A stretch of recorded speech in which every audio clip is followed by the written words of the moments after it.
여러분 안녕하십니까? 지금 강의를 계속하겠습니다. 창세기 재해석 두 번째 강의를 말씀드리겠습니다. 우선 창세기 2장 1절에서부터 24절까지 있는 말씀을 읽겠습니다. 천지와 만물이 다 이루어지니라. 하나님이 그가 하시던 일을 일곱째 날에 마치시니 그가 하시던 모든 일을 그치고 일곱째 날에 안식하시니라. 하나님이 그 일곱째 날을 복되게 하사 거룩하게 하셨으니 이는 하나님이 그 창조하시며 만드시던 모든 일을 마치시고 그날에 안식하셨음이니라. 이것이 천지가 창조될 때 하늘과 땅의 내력이니 여호와 하나님이 땅과 하늘을 만드시던 날에 여호와 하나님이 땅에 비를 내리지 아니하셨고 땅을 갈 사람도 없었으므로 들에는 초목이 아직 없었고 밭에는 채소가 나지 아니하였으며 안개만 땅에서 올라와 온 지면을 적셨더라. 여호와 하나님이 땅에 흙으로 사람을 지으시고 생기를 그 코에 불어넣으시니 사람이 생명이 되니라. 여호와 하나님이 동방의 에덴에 동산을 창설하시고 그 지으신 사람을 거기에 두시니라. 여호와 하나님이 그 땅에서 보기에 아름답고 먹기에 좋은 나무가 나게 하시니 동산 가운데에는 생명나무와 선악을 알게 하는 나무도 있더라. 강이 에덴에서 흘러나와 동산을 적시고 거기서부터 갈라져 네 근원이 되었으니 첫째의 이름은 비숑이라. 금이 있는 하윌라 온 땅을 둘렀으니 그 땅의 금은 순금이요 그곳에는 베델리엄과 호마노도 있었으며 둘째 강은 기혼이라. 구스 온 땅을 둘렀고 셋째 강의 이름은 히데겔이라. 아수르 동쪽으로 흘렀으며 넷째 강은 유프라데더라. 여호와 하나님이 그 사람을 이끌어 에덴 동산에 두어 그것을 경작하며 지키게 하시고 여호와 하나님이 그 사람에게 명하여 이르시되 동산 각종 나무 열매는 네가 임의로 먹되 선악을 알게 하는 나무는 먹지 말라. 네가 먹는 날에는 정녕 죽게 될 것이니라 하시니라. 여호와 하나님이 이르시되 사람이 혼자 사는 것이 좋지 아니하니 내가 그를 위하여서 돕는 배필을 지으리라 하시니라. 여호와 하나님 흙으로 각종 들짐승과 공중의 새들을 지으시고 아담이 무엇이라 부르나 보시려고 그들을 그에게로 이끌어 가시니 아담이 각 생물을 부르는 것이 곧 그 이름이 되었더라. 아담이 모든 가축과 공중의 새와 들의 모든 짐승에게 이름을 주니라. 아담이 돕는 배필이 없으므로 여호와 하나님이 아담을 깊이 잠들게 하시니 잠들매 그가 그 갈빗대 하나를 취하여서 살로 대신 채우고 여호와 하나님이 아담에게서 취한 그 갈빗대로 여자를 만드시고 그를 아담에게로 이끌어 오시니 아담이 이르되 이는 내 뼈 중에 뼈요 살 중에 살이라. 이것을 남자에게서 취하였은즉 여자라 부르리라 하니라. 이러므로 남자가 부모를 떠나서 그의 아내와 합하여 둘이 한 몸을 이룰지니라. 창세기 2장 1절에서 24절까지 있는 내용을 낭독했습니다. 이것은 세컨드 크리에이션, 두 번째 창조, 즉 객관적인 창조에 비해서 주관적인 창조라고 저는 말하고 싶습니다. 이 창세기의 창조의 그 내용이 두 번 있었다. 그러니까 제1창조, 객관적인 창조와 제2창조, 주관적인 창조다. 그래서 주관적인 창조에는 에덴 동산에 대한 이야기가 아주 구체적으로 나와 있고 그 에덴 동산의 아름다운 그 식물들, 동물들, 들짐승들, 그 평화로운 참 예술의 극치, 또 높은 가치의 부여, 이러한 것이 두 번째 주관적인 창조입니다. 이것을 나는 지금까지 내가 연구한 것에서 말씀을 지금 드리려고 하는 것입니다. 그 첫 번째 창조, 객관적인 창조, 여기에서는 다윈의 진화론의 그 이야기가 맞습니다. 그래서 주관적인 창조의 어떤 그 생각이 의도나 목적이나 또는 플랜, 계획이나 그런 것이 없이 자연 발생적으로 창조된 것입니다. 즉 무에서 빅뱅이 터져서 우주가 창조되었다. 137억 년 전의 일입니다. 그 뒤에 90억 년이 경과해서 태양계가 생겼다. 태양계가 생겨서 지금까지 47억 년 경과되어 왔다. 이러한 것이 다윈이 이야기하는 그 진화론으로서 지나온 과거입니다. 그것이 결론은 어떻게 되었느냐? 지금으로부터 6,500만 년 전에 백악기라고 얘기합니다. 그 고생대에 그 시대가 있어요. 근데 그 공룡들이 살았던 시대를 쥐라기하고 백악기라고 합니다. 그 쥐라기가 한 2억 5천만 년 됐고 백악기가 한 1억 5천만 년 돼서 다 합하면 쥐라기와 백악기의 그 시대를 합하면 한 4억 년 됩니다. 그 4억 년 동안 공룡들이 살았습니다. 지구에 아주 편만했습니다. 물속에 공룡들이 살았고 땅 위에 물뭇 공룡들이 물에서도 살고 땅에서도 사는 물뭇 공룡들이 살았고 또 땅에서만 기어다니는 공룡이 따로 있었고 그 다음에 하늘을 나는 새처럼 생긴 날아다니는 공룡이 있었습니다. 이렇게 해서 지금으로부터 6,500만 년 전에 하나님께서 이것이 하나님이 창조하지 아니한 주관적인 창조가 아닌 객관적인 창조의 결과입니다. 그것은 끔찍한 것이었습니다. 공룡들이 그 거대한 몸을 유지하기 위해서 식량이 부족하고 먹이 사슬이 충분치 않으니까 자기네들이 스스로 낙한 공룡을 잡아먹는 그런 끔찍스러운 일들이 벌어졌습니다. 그래서 하나님께서 어떻게 하면은 이 잘못된 하나님의 마음에 들지 아니하는 이 세상을 완전히 전멸시킬 수 있겠는가? 그때는 나무가 아주 굉장히 컸고 나무 잎사귀가 굉장히 끔찍하게 생겼습니다. 그리고 꽃이 피지 않았습니다. 꽃이 피는 식물은 존재하지 않았습니다. 그리고 오늘날과 같은 포유류의 동물들이 거의 없었습니다. 아주 거대한 공룡처럼 큰 몸집에 그리고 바다에서 사는 무슨 그런 바다 생물도 끔찍하게 생겼습니다. 무슨 소라나 조개비 같은 것도 아주 컸습니다. 암모나이트라고 그러죠. 그런 화석이 남았는데 아주 거대합니다. 아주 크고 끔찍하게 생긴 것으로 꽉 찼습니다. 지구가. 이것을 하나님께서 유카탄 반도 멕시코입니다. 거기에 소행성이 충돌하게 함으로써 거기서부터 이리디움이라는 그 금속성 원소가 한 70% 포함되어 있는 가루입니다. 흙가루. 그것을 성층권으로 올라오게 하는데 약 한 200조 톤이라고 합니다. 그것이 올라가서 대기권에 있는 습기와 합해서 밀가루 반죽처럼 되었습니다.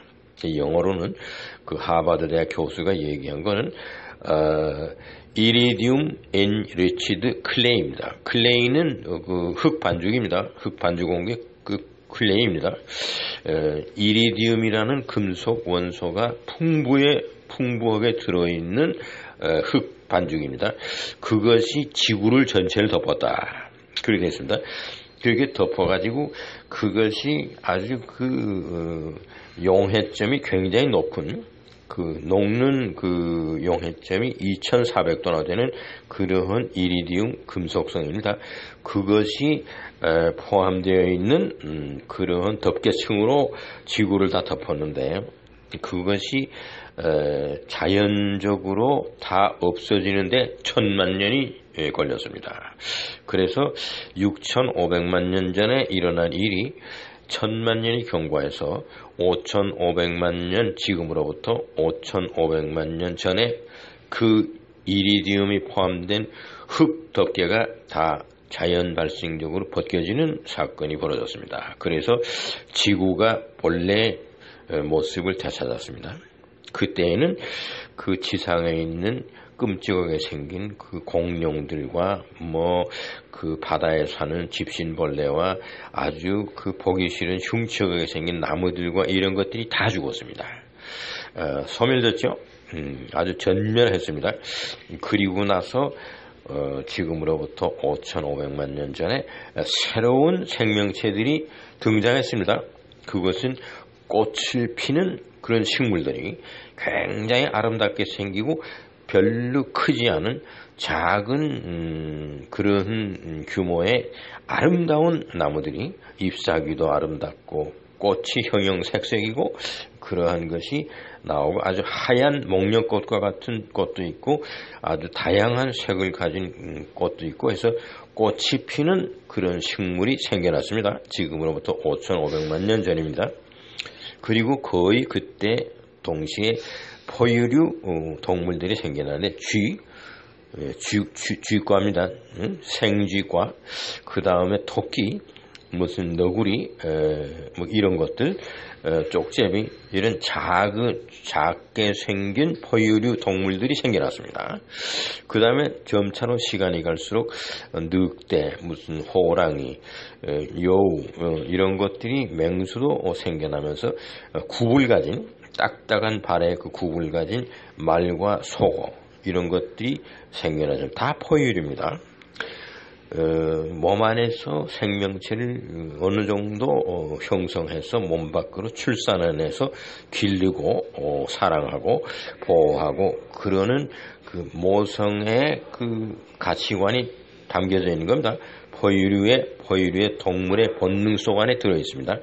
이것이 하나님께서 예술성과 가치관을 부여한 주관적인 창조의 모습입니다. 지금 창세기 2장에 있는 내용을 제가 여러분 앞에 읽어드렸습니다. 거기에는 비손 강가에 금이 풍부한 아주 순금이 풍부한 지역에 비손강이 흘렀다 그런 얘기가 있습니다. 이미 금이라는 그 아주 굉장히 그 귀금속이죠. 그런 것이 이미 있었고 그 가치관입니다. 금이라는 건 굉장히 높은 가치를 가지고 있는 그런 금속입니다. 또 포유류의 그 동물들은 윤리관을 가치가 부여된 윤리관을 본능 속에 담았습니다. 그리고 그 꽃과 식물들이 그렇게 아름다웠습니다. 그리고 모든 생명체가 바다에 있는 물고기들이 형형색색이고 아주 모양이 이쁘게 생겼습니다. 끔찍하게 생긴 옛날의 집신벌레 같은 건 하나도 없습니다. 그래서 이것이 두 번째 세컨드 크리에이션, 즉 주관적인 창조다. 먼저 퍼스트 크리에이션은 객관적인 창조. 거기서는 찰스 다윈의 진화론에 의해서 우연히 생겨나서 조합되고 발전하고 서로 이렇게 해서 진화 과정을 통해서 생겨난 끔찍스러운 생명체들로 지구가 꽉 찼습니다. 하나님께서 이것을 원하지 아니했던 것입니다. 그것은 과거 47억 년 그러니까 지금으로부터 6,500만 년 전까지 오면은 한 44억 몇천만 년 될 겁니다. 그러한 때까지 오랜 세월 동안 지나온 그 모든 것은 하나님의 그 어떤 디자인이나 말씀이나 하나님의 주관적인 그런 생각, 이런 것이 전혀 없는 우연히 생긴 겁니다. 찰스 다윈이 얘기한 소위 그 무테이션, 우연히 생겨가지고 그 다음에는 자연에 적응하기 위해서 선택을 하는 겁니다. 셀렉션을 하는 겁니다. 임의로 선택하는 것입니다. 그러면서 강한 녀석은 살아남고 약한 녀석은 죽습니다.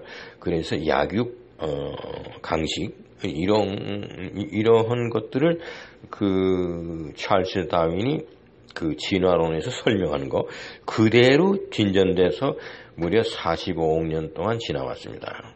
하나님께서 여러 번 이 하나님이 원치 아니하는 그 생명의 진화를 없애려고 노력하신 것이 지금으로부터 30억 년 전에, 즉 초기 그 생명체가 바다에 생겼을 때 완전히 그 지금 그 오스트랄리아, 호주와 뉴질랜드와 그 남아메리카 이것이 다 붙어 있었습니다. 옛날에는 거기로 굉장히 큰 그 소행성을 충돌시켜서 그 바다에 있던 그 초기 생명체들이 아주 절멸했습니다. 그것이 지금으로부터 약 한 20억 년 전 일입니다. 그 다음에 또 한 15억 년 전에 한 5억 년이 지나고 나서 또 카나다에 그와 같은 그 북반구죠. 그 소행성을 충돌시켜서 그때는 북반구에 진화했던 생명체들이 다 몰살했습니다.